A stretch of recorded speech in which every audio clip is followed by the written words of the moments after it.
So hello everyone, welcome to the channel. Banking and financial awareness की series में chapter number 17 अपन cover करेंगे, international organization and world bank के बारे में। तो पहले हम पढ़ेंगे Bretton Woods conference, IMF and world bank के बारे में। ठीक है, तो ब्रेटन वुड्स कॉन्फ्रेंस क्या है, यहाँ पर पूरे टर्म्स लिखे हुए हैं। तो देखो, ये कॉन्फ्रेंस वर्ल्ड वॉर 2 के बाद हुई थी। इसका मेन पर्पस वर्ल्ड इकोनॉमी को स्टेबल बनाना था। इस कॉन्फ्रेंस से IMF और वर्ल्ड बैंक का जन्म हुआ था। ठीक है, इसके बाद आता है इंटरनेशनल मॉनेटरी फंड। IMF का फुल फॉर्म होता है इंटरनेशनल मॉनेटरी फंड। इसकी स्थापना 27 दिसंबर 1945 में हुई थी और इसके हेडक्वार्टर्स वाशिंगटन DC में है। और इसके लाइक एंडोरा IMF जो है उसमें टोटल कितने मेंबर्स हैं, 190 मेंबर्स हैं। ठीक है, आगे बात करते हैं। फिर बात करते हैं फंक्शंस ऑफ IMF के। IMF देशों की करेंसी की वैल्यू को स्टेबल रखने में मदद करता है।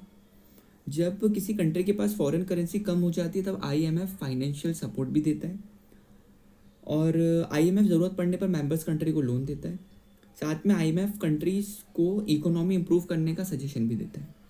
ठीक है, उसके बाद से कुछ इंपॉर्टेंट रिपोर्ट्स हैं। WEO वर्ल्ड इकोनॉमिक आउटलुक, ये IMF की रिपोर्ट है जो वर्ल्ड इकोनॉमी का फ्यूचर बताती है। उसके बाद से ये रिपोर्ट ग्लोबल फाइनेंशियल सिस्टम की स्टेबिलिटी के बारे में जानकारी देती है। साथ में एग्जाम्स फैक्ट यहाँ पर है कि SDR IMF ने 1969 में इंट्रोड्यूस किया था। ये एक इंटरनेशनल रिजर्व असेट है। ओके, अब आगे बात करते हैं। तो नेक्स्ट टॉपिक है अपना SDR और वर्ल्ड बैंक। ओके, SDR और वर्ल्ड बैंक के बारे में पढ़ेंगे अपन। SDR का फुल फॉर्म होता है स्पेशल ड्राइंग राइट्स। ये IMF द्वारा बनाया गया रिजर्व असेट है जो कंट्रीज़ की फॉरेन एक्सचेंज रिजर्व को सपोर्ट करता है। ये कब इंट्रोड्यूस हुआ था, 1969 में हुआ था। उसके बाद SDR के बास्केट करेंसीज लाइक SDR की वैल्यू 5 मेजर करेंसी पर बेस्ड होती है। ठीक है, $, euro, Chinese renminbi, Japanese yen, pound sterling. ठीक है, उसके बाद से वर्ल्ड बैंक के बारे में यहाँ पर लिखा हुआ है। वर्ल्ड बैंक के बारे में आपको पढ़ा देता हूँ। वर्ल्ड बैंक की स्थापना 27 दिसंबर 1945 में हुई थी और इसने अपना काम 25 जून 1946 से शुरू किया था। ठीक है, हेडक्वार्टर्स वाशिंगटन DC। मेंबर्स इसमें कितने मेंबर्स होते हैं, 189 कंट्रीज इसकी मेंबर्स होती हैं। उसके बाद करेंगे हम फंक्शंस की।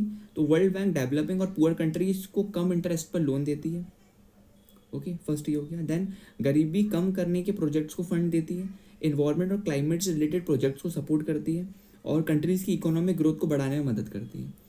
इंपॉर्टेंट रिपोर्ट्स की बात कर लेते हैं। World development report world bank की फ्लैगशिप रिपोर्ट है जो डेवलपमेंट इश्यूज़ को एक्सप्लेन करती है। ये रिपोर्ट वर्ल्ड इकोनॉमी के फ्यूचर प्रोस्पेक्ट्स बनाती है। ठीक है, साथ में बॉन्ड लिखा हुआ है, बॉन्ड इसका फुल फॉर्म होता है ब्लॉकचेन ऑफ अ न्यू डेब्ट इंस्ट्रूमेंट। ओके, थर्ड स्लाइड पे चलते हैं। ओके, वर्ल्ड बैंक ग्रुप के बारे में हम पढ़ेंगे यहाँ से। तो वर्ल्ड बैंक ग्रुप में टोटल 5 इंस्टीट्यूशन शामिल होती हैं। पहले बात करेंगे IBRD की। इसका फुल फॉर्म है international bank for recognization development. Establish हुआ था 1944 में। और उसके बाद से यहाँ पर ये लिखा हुआ है, ये हेल्प्स मिडिल इनकम कंट्रीज़ की हेल्प करता है। लाइक ये मिडिल इनकम कंट्रीज़ को लोन देता है। IDA के बारे में लिखा है। IDA का फुल फॉर्म होता है इंटरनेशनल डेवलपमेंट एसोसिएशन। कब एस्टेब्लिश हुआ, 1960। और ये पुअर कंट्रीज़ को इंटरेस्ट फ्री लोन और ग्रांट्स प्रोवाइड करता है। IFC international finance corporation promotes private sector investment. Okay, like ये डेवलपिंग कंट्रीज़ में प्राइवेट सेक्टर इन्वेस्टमेंट को बढ़ावा देता है। अब बात करेंगे MIGA के बारे में।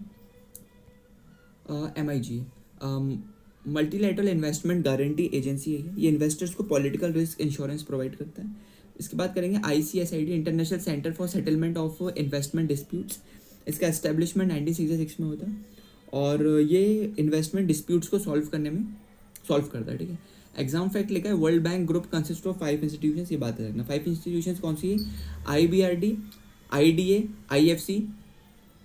IFC। उसके बाद से आता है आपका MIGA, फिर लास्ट में आपका आएगा ICSID। ओके, अब स्लाइड 4 पे चलते हैं। स्लाइड 4 में क्या बात हो रही है, slide 4 WTO and important agreements के बारे में बात कर लेते हैं अपन।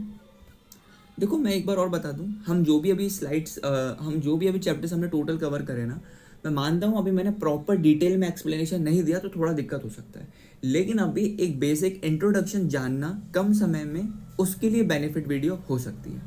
मैं प्रॉमिस करता हूँ आने वाले डेट्स में, मतलब 1 जुलाई से मैं प्रॉपर इनके एक अलग वीडियोस बनाऊंगा, जिसमें मैं आपको एक ही वीडियोस, मतलब अलग अलग चैप्टर्स जो होंगे इसके वीडियोस भी बनाऊंगा, शॉर्ट्स भी बनाऊंगा, जिसमें आपको और ज़्यादा मज़ा आएगा और पढ़ने में एक क्यूरियोसिटी भी डेवलप होगी।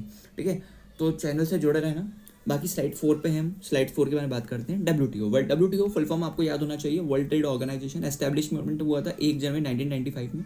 Headquarter Geneva, Switzerland. इसमें 164 कंट्रीज जो होती मेंबर्स होती हैं। और इसने किसको रिप्लेस किया था? इसने रिप्लेस किया था GATT को। ओके, बाकी WTA ने GATT की जगह ली थी। ठीक है, अब इसके फंक्शंस के बारे में बात करते हैं। फंक्शंस है इसके, कंट्रीज़ के बीच ट्रेड को बढ़ावा देता है, उसके बाद से ट्रेड से जुड़े डिस्प्यूट्स को सॉल्व करता है, मेंबर कंट्रीज़ की ट्रेड पॉलिसी को मॉनिटर करता है। ठीक है, और साथ में हम बात करेंगे इंपॉर्टेंट WTO एग्रीमेंट्स के बारे में। पहला है आपका ट्रिप्स। ट्रिप्स का फुल फॉर्म होता है trade related aspects of intellectual property rights. ये पेटेंट्स, कॉपीराइट्स और ट्रेडमार्क्स को प्रोटेक्शन देता है। फिर बात करते हैं गेट्स की। General agreement on trade in services full form होता है। इसका जो एक्सप्लेनेशन है वो ये है, ये बैंकिंग, इंश्योरेंस, टेलीकॉम और टूरिज्म से रिलेटेड एग्रीमेंट है। बात करते हैं AOA की, एग्रीमेंट ऑन एग्रीकल्चर। कब साइन हुआ था? 1994 में हुआ था। एग्जाम फैक्टर याद करना, WTA के हेडक्वार्टर्स का याद रखना, जेनेवा, स्विट्जरलैंड। ठीक है, ये मैटर करता है। अब बात करते हैं 5th स्लाइड की। ओके, 5th स्लाइड में WHO, G20 और रीजनल ऑर्गेनाइजेशंस के बारे में बात करते हैं अपन। WHO फुल फॉर्म अभी बताया था मैंने, वर्ल्ड हेल्थ, WTO था।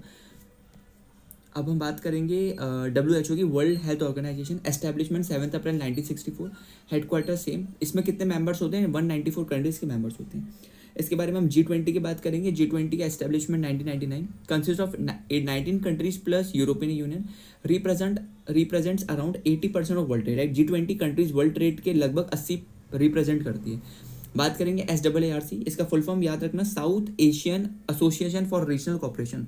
इसका एस्टैब्लिशमेंट 8 दिसंबर 1985 में हुआ था। हेडक्वार्टर्स है काठमांडू, नेपाल, और इसमें 8 कंट्रीज की मेंबर्स होती हैं।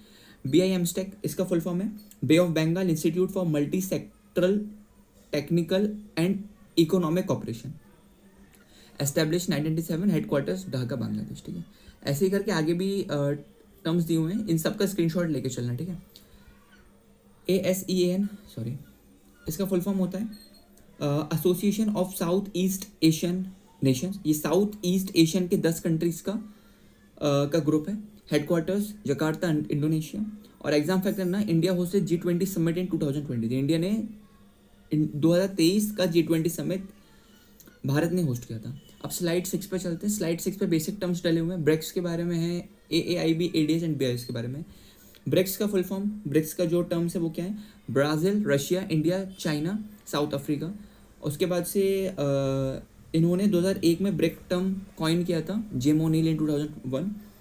आगे बात करते हैं, प्रमोट्स इकोनॉमिक कॉपरेशन। NBD के बारे में, इसका फुल फॉर्म है न्यू डेवलपमेंट बैंक। एस्टैब्लिशमेंट डला है, हेडक्वार्टर्स, फर्स्ट प्रेसिडेंट को होते हैं KV कमाल।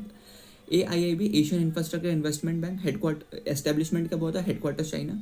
ADB, Asian development, headquarters establishment India is a founding member था इसमें। Okay, ADB।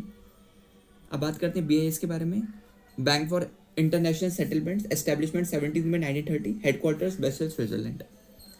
इसका एग्जाम फैक्टर याद रखना, exam factor BIS called the central bank of central banks. ठीक है, लाइक BIS को इस नाम से जाना जाता है क्योंकि ये दुनिया का सेंट्रल बैंक्स के नाम बैंक्स के साथ काम करता है। ठीक है, अब लास्ट एज यूजुअल हर साइड में हम डालते हैं एग्जाम बूस्टर रिवीजन। जो भी हमने पढ़ा है पूरा यहाँ पे लिखा हुआ है, इसका बेहतरीन तरीके से स्क्रीनशॉट ले लो, लिख के रखो और इसको पढ़ते रहना। ठीक है, अब हाँ, ये नीचे भी है।